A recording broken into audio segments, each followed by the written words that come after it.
Good evening to all. एक बार फिर से आपका सभी का स्वागत है सीटेट के इस चैनल में। आज हम हिस्ट्री क्लास 6 का एनसीईआरटी का एक चैप्टर करने जा रहे हैं, जिस चैप्टर का नाम है नए प्रश्न नए विचार। चैप्टर को शुरू करने से पहले जिन्होंने चैनल को सब्सक्राइब नहीं कर रखा है वो चैनल को सब्सक्राइब करें और बेल आइकन को प्रेस करें, जिससे आपको सभी नोटिफिकेशन मिलते रहेंगे। और वीडियो को लाइक जरूर करें। चलिए हम चैप्टर स्टार्ट करते हैं। नए प्रश्न और नए विचार। इसमें हम गौतम बुद्ध और महावीर जैन से रिलेटेड काफी इंपोर्टेंट टॉपिक करने जा रहे हैं, और इसमें केवल उन्हीं पॉइंट्स को उन्हीं टॉपिक्स को इंक्लूड किया गया है जो आपके एग्जाम में पूछे जाते हैं। इसके अलावा एक्स्ट्रा कोई टॉपिक ऐड नहीं किया गया है।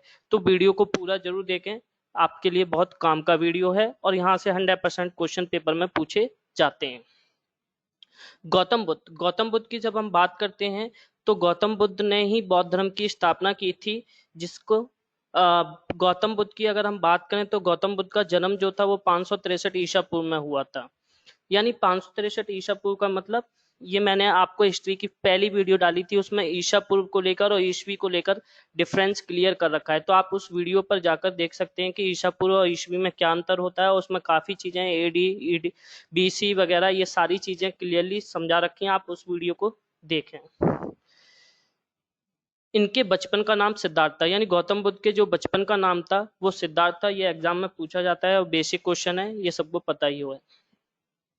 बुद्ध क्षत्रिय थे तथा शाक्य नामक एक छोटे से गढ़ से संबंधित थे। ये इंपोर्टेंट पॉइंट है। इससे कई बार क्वेश्चन सीटेट में पूछा गया है कि वो किस गढ़ से संबंधित थे। तो आप याद रखेंगे कि वो शाक्य नामक एक छोटा सा गढ़ था, उससे संबंधित थे और वो क्षत्रिय थे।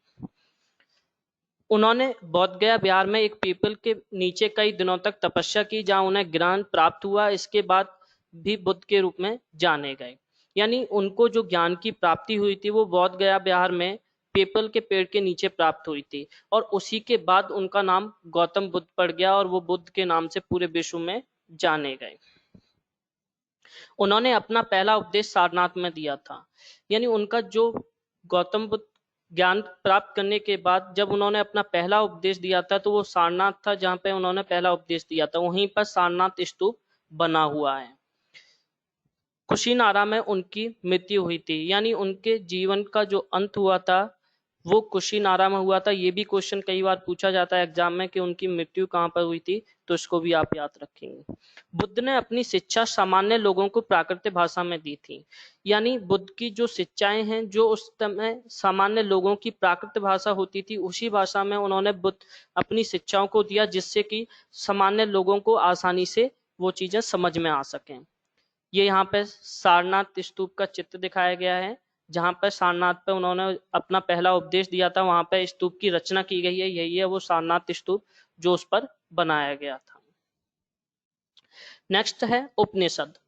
उपनिषद गौतम बुद्ध के समय से पहले ही लिखे गए थे, ये वहां पे काफी इंपोर्टेंट हैं। उपनिषद का शाब्दिक अर्थ है गुरु के समीप बैठना। यानी ये पेपर में कई बार क्वेश्चन पूछा जाता है कि उपनिषद का अर्थ क्या है, तो इसका एक सीधा सा अर्थ है कि गुरु के समीप बैठना। यानी जब हम वैदिक काल उत्तर वैदिक काल की बात करते हैं तो उस समय जब शिक्षा ली जाती थी तो जो शिष्य होते थे वो अपने गुरु के समीप बैठकर शिक्षा प्राप्त करते थे, तो उसी से इसका अर्थ निकला है गुरु के समीप बैठना। उपनिषद उत्तर वैदिक ग्रंथों का हिस्सा है, यानी वैदिक ग्रंथ के बाद जो उत्तर वैदिक काल में ग्रंथ लिखे गए थे उन्हीं में उपनिषद भी शामिल हैं। इन ग्रंथों में अध्यापकों और विद्यार्थियों के बीच बातचीत का संकलन किया गया है। यानी उस समय जो अध्यापक और विद्यार्थियों के बीच जो वार्तालाप होता था, बातचीत होती थी, उसको संकलित किया गया है उपनिषदों के अंतर। तो इसका जो फॉर्मेट है वो भी इसी तरीके से है कि जैसे अध्यापक बताते हैं विद्यार्थी पूछते हैं, तो कुछ इस तरीके के संवाद की तरह ही उपनिषद को रचना की गई है, उनको लिखा गया है। उपनिषदों के कई विचारों का विकास बाद में प्रसिद्ध विचारक शंकराचार्य के द्वारा किया गया। यानी उपनिषद के कई विचार जो हैं वो प्रसिद्ध विचारक शंकराचार्य के द्वारा विकसित किए गए हैं बाद में। पाणिनि ने संस्कृत भाषा के व्याकरण की रचना की है। यानी आज हम जो व्याकरण पढ़ते हैं या संस्कृत भाषा का जो व्याकरण लिखा गया था उसकी सबसे पहले जो रचना की थी वो पाणिनि ने की थी। तो कई बार पेपर में क्वेश्चन पूछा जाता है कि व्याकरण के रचयिता कौन है या व्याकरण की रचना किसने की थी, तो वो पाणिनि ने की थी, ये आप याद रखेंगे। इसका प्रयोग कर उन्होंने संस्कृत भाषा के प्रयोगों के नियम लघु सूत्रों के रूप में लिखे। यानी उन्होंने जो व्याकरण का संस्कृत भाषा में प्रयोग किया तो उसके द्वारा उन्होंने लघु सूत्रों के रूप में नियम बनाए, जो कि लगभग 3000 के आसपास थे सारे सूत्रों को, लघु सूत्रों को अगर हम मिलाएं तो। अब बात आती है जैन धर्म की। जैन धर्म की जब हम बात करते हैं तो हम सबसे पहले सीधा नाम हमारे ध्यान जो जाता है वो महावीर जैन की तरफ जाता है। तो जो वर्धमान महावीर जैन थे वो जैन धर्म के 24वें तथा अंतिम तीर्थकर थे। वर्धमान उनके बचपन का नाम था और बाद में उनका नाम महावीर जैन पड़ा था। तो वो जैन धर्म के आखिरी तीर्थंकर रहे जो कि 24वें थे। इनके जन्म 540 ईसा पूर्व में हुआ था। वह वज्जी संघ के लिच्छवी कुल के एक क्षत्रिय राजकुमार थे। जैसे अभी गौतम बुद्ध के बारे में हमने पढ़ा था, शाक्य गुण से रिलेटेड थे, वो संबंधित थे, तो ऐसे ही ये लिच्छवी कुल से संबंधित थे। ये पेपर में क्वेश्चन पूछे जाते हैं कि गौतम बुद्ध किस गढ़ से संबंधित थे और महावीर जैन किस से संबंधित थे, तो इसको आप याद रखेंगे दोनों को। 30 वर्ष की आयु में उन्होंने घर छोड़ दिया और जंगल में रहने लगे और 12 वर्ष तक उन्होंने कठिन व एकाकी जीवन व्यतीत किया। इसके बाद उन्हें ज्ञान प्राप्त हुआ। यानी उन्होंने 30 वर्ष की आयु तक घर को छोड़ने के बाद 12 वर्ष के तक उन्होंने एक कठिन तपस्या के बाद उनको ज्ञान की प्राप्ति हुई और वहीं से वो महावीर जैन कहलाए।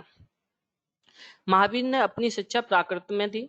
यानी जैसे गौतम बुद्ध ने सामान्य लोगों की भाषा में, प्राकृत भाषा में शिक्षाएं दी थी, ठीक उसी प्रकार महावीर ने भी अपनी शिक्षा सामान्य लोगों की भाषा में ही, प्राकृत भाषा में दी थी, जिससे आसानी से सभी लोगों को समझ में आ सके। मगध में बोली जाने वाली प्राकृत मागधी कहलाती थी। यानी वहां पे जो स्थानों के आधार पर जो प्राकृतिक भाषाएं बोली जाती थी उनमें भी अंतर होते थे, जिसमें से मगध की अगर हम बात करें तो वहां पे मागधी जो भाषा बोली जाती थी वो प्राकृतिक भाषा का ही एक हिस्सा था। जैन शब्द संस्कृत के जिन शब्द से बना है जिसका अर्थ विजेता है। ये कई बार सीटेट के क्वेश्चन पेपर में आया कि जैन शब्द का क्या अर्थ है या वो किस शब्द से बना है। तो जैन शब्द का जो अर्थ होता है वो विजेता होता है और ये जिन शब्द से बना है जिसका भी मीनिंग विजेता होता है। जैन धर्म के प्रथम तीर्थंकर ऋषभ देव थे। जैन धर्म की स्थापना का श्रेय इन्हीं को जाता है। यानी सबसे पहले जो तीर्थंकर थे ऋषभ देव, उन्होंने जैन धर्म की स्थापना करी थी। लेकिन महावीर जैन को, जो कि 24वें अंतिम तीर्थंकर थे, उनको वास्तविक स्थापक माना जाता है जैन धर्म का। मुख्यतः व्यापारियों ने जैन धर्म का समर्थन किया। यानी आज भी अगर हम देखें तो ज्यादातर व्यापारी जो लोग हैं, व्यापारी वर्ग जो है वो जैन धर्म का समर्थन करता है और उसको फॉलो करता है जैन धर्म को। वर्तमान रूप में उपलब्ध जैन धर्म की शिक्षाएं गुजरात में वल्लभी नामक स्थान पर लिखी गई थी। यानी आज हमें जो जैन धर्म की शिक्षाएं प्राप्त होती हैं उनका जो संकलन हुआ था या जो वो लिखी गई थी वो गुजरात में वल्लभी नामक स्थान है उस पर लिखी गई थी। भगवती सूत्र महावीर के जीवन पर प्रकाश डालता है तथा इसमें 16 महाजनपदों का उल्लेख मिलता है। यानी भगवती जो सूत्र है, ग्रंथ जो है, उसमें महावीर के बारे में, महावीर के जीवन के बारे में बताया गया और उस समय के जो 16 महाजनपद थे उनका भी उल्लेख भगवती सूत्र के अंतर्गत मिलता है। जैन धर्म में अहिंसा पर विशेष बल दिया गया है। इसमें कृषि व युद्ध में भाग लेने पर प्रतिबंध लगाया गया है। यानी ये हिंसा को किसी भी तरीके से प्रोत्साहित नहीं करते थे, अहिंसा के पक्ष में थे। इसलिए ये इनका मानना था कि कृषि और युद्ध दोनों में ही भाग लेने पर कहीं ना कहीं हिंसा होती है, इसलिए ना तो ये कृषि को ही अपनाते थे और ना युद्ध को अपनाते थे। इनका ऐसा मानना था जैन धर्म का। जैन धर्म पुनर्जन्म व कर्मवाद में विश्वास करता है। उसके अनुसार कर्मफल ही जन्म तथा मृत्यु का कारण है। यानी जैन धर्म का ये मानना है कि व्यक्ति का पुनर्जन्म होता है और जो वो जैसे कर्म करता है उसी के अनुसार उसको कर्म फल मिलता है और उसकी जन्म और मृत्यु का वही कारण होता है जो वो अपने जीवन में कर्म करता है। इसके बाद नेक्स्ट है संघ तथा विहार। ये दो महत्वपूर्ण पॉइंट्स हैं। इससे भी क्वेश्चन कई बार सीटेट के अंदर पूछे जाते हैं। जब हम महावीर और बुद्ध की बात करते हैं तो दोनों का ही ये मानना था कि व्यक्ति जब तक घर का त्याग नहीं करेगा तब तक उसको सच्चे ज्ञान की प्राप्ति नहीं हो सकती। और ऐसे लोगों के लिए उन्होंने एक संगठन बनाया था जिसका नाम था संघ, जहां पर ये सभी लोग ऐसे जो घर त्याग कर आते थे वो उस संगठन में जुड़ते थे। तो उसी की रचना की थी जिसको हम संघ के नाम से जानते हैं। संघ में रहने वाले बौद्ध भिक्षुओं के लिए बनाए गए नियम विनय पिटक नामक ग्रंथ में लिखे हैं। यानी इस संगठन में, इस संघ में जो लोग रहते थे, जो बौद्ध भिक्षु होते थे, उनके लिए जो नियम बनाए गए थे वो बौद्ध धर्म का एक ग्रंथ है विनय पिटक, उसके अंदर इनको बताया गया है, शामिल किया गया है। भिक्खु भिक्षुणियों ने स्वयं तथा उनके समर्थकों ने अधिक स्थायी शरणार्थी स्थलों की आवश्यकता का अनुभव किया। तब कई शरणार्थी स्थल बनाए गए जिन्हें विहार कहा गया। यानी जो बौद्ध धर्म से रिलेटेड जो भिक्खु व भिक्षुणी थे, उनका ऐसा मानना था कि उनके रहने के लिए शरणार्थी स्थलों की काफी आवश्यकता है, और इसलिए उन्होंने अपने जो कई शरणार्थी स्थल बनाए, उन्हीं को आज हम विहार के नाम से जानते हैं। आरंभिक विहार लकड़ी के बनाए गए तथा बाद में इनके निर्माण में ईंटों का प्रयोग होने लगा। यानी शुरुआत में जब इनकी रचना की गई थी तो ये लकड़ी के थे, लेकिन धीरे धीरे करके इनका निर्माण ईंटों के द्वारा किया जाने लगा। अगला टॉपिक है आश्रम व्यवस्था।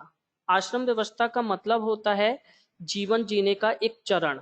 यानी इसका मतलब ये नहीं होता है कि आप जीवन में क्या करेंगे क्या नहीं करेंगे, ये एक जीवन जीने का चरण होता है जिस चरण में हमें अपना जीवन व्यतीत करना होता है।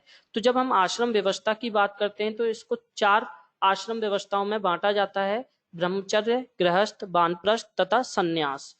अब इनके बारे में डिटेल में समझते हैं। सबसे पहले आता है ब्रह्मचर्य। ब्रह्मचर्य के अंतर्गत ब्राह्मण, क्षत्रिय तथा वैश्य से ये अपेक्षा की जाती थी कि इस चरण के दौरान वे सादा जीवन बिताकर वेदों का अध्ययन करेंगे। यानी जो प्रारंभिक जीवन होता था उसमें ऐसा माना जाता था कि ब्रह्मचर्य का पालन करते हुए सादा जीवन बिताकर वेदों का अध्ययन करना होगा, शिक्षा ग्रहण करनी होगी। ये पहला चरण होता था जीवन का। दूसरा चरण आता था गृहस्थ आश्रम।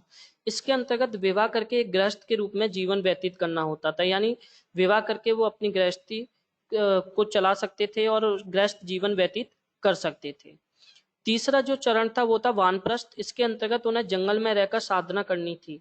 यानी गृहस्थ जीवन के बाद जब वानप्रस्थ की अवस्था में वो आते थे तो उस समय वो जंगलों में जाकर साधना करते थे ईश्वर की, जिससे जीवन को वो अपने को काफी अच्छा बना सकें। और इसके बाद सबसे आखिरी जो आता था वो आता था संन्यास आश्रम व्यवस्था। इसमें क्या होता था कि सब कुछ त्याग कर सन्यासी बन जाना होता था। यानी आप अपनी तीनों जो अवस्थाएं थी आश्रम व्यवस्थाएं, वो पूरी करने के बाद सब कुछ त्याग कर सन्यासी के रूप में चले जाते थे। तो इस तरीके से आश्रम व्यवस्थाएं ये 4 भागों में बांटी गई थी। इसके अलावा इसमें कुछ महत्वपूर्ण पॉइंट्स थे जिनसे कई बार क्वेश्चन भी पूछे जा सकते हैं। जरतुस्त्र एक ईरानी पैगंबर थे। यानी जो ईरानी पैगंबर थे उनका नाम था जरतुस्त्र। उनकी शिक्षाओं का संकलन जैन अवेस्ता नामक ग्रंथ में मिलता है। यानी इन्होंने जो शिक्षाएं दी थी उसको एक ग्रंथ में लिखा गया था जिसका नाम था जैन अवेस्ता। इसी जैन अवेस्ता की जो भाषा थी तथा इसमें वर्णित जो रीति रिवाज थे वेदों की भाषा थी और रीति रिवाजों से काफी मिलते जुलते हैं। यानी जैन अवेस्ता के अंदर जो चीजें हैं और जो वेदों के अंदर हैं उनमें काफी एक दूसरे से मिलान खाते हैं, एक दूसरे से मिलते जुलते हैं। जरतुस्त्र की मूल शिक्षा का सूत्र है सदविचार, सदवचन, सदकार्य। यानी जरतुस्त्र ने जो शिक्षाएं दी थी उनमें उन्होंने 3 चीजों को इंक्लूड किया था कि सदविचार, सदवचन और सदकार्य ये मेन सूत्र होने चाहिए। 1000 से अधिक वर्षों तक जरतुस्त्रवाद ईरान के एक प्रमुख धर्म रहा। यानी ईरान के अंदर ये कई हजारों वर्षों तक ये एक प्रमुख धर्म के रूप में माना जाता रहा। बाद में कुछ ईरान से लोग आकर गुजरात और महाराष्ट्र के तटीय नगर में बस गए थे और वे ही लोग आज के पारसियों के पूर्वज हैं। यानी आज जो भारत में पारसी पाए जाते हैं ऐसा माना जाता है कि वही उनके पूर्वज हैं जो कि ईरान से आकर गुजरात और महाराष्ट्र के तटीय क्षेत्रों में बस गए थे। इस चैप्टर में यही काफी इंपॉर्टेंट पॉइंट्स हैं और यहाँ से क्वेश्चंस हमेशा पेपर में पूछा जाता है, तो इसको आप काफी अच्छे तरीके से वीडियो करेंगे। अगर किसी को कोई प्रॉब्लम होती है या कुछ पूछना है तो वो कमेंट बॉक्स में कमेंट करके मेरे से पूछ सकता है, मैं उसका रिप्लाई करूंगा। वीडियो को लाइक जरूर करें, चैनल को सब्सक्राइब करें और बेल आइकन को प्रेस करें तथा ज्यादा से ज्यादा शेयर करें। Thank you.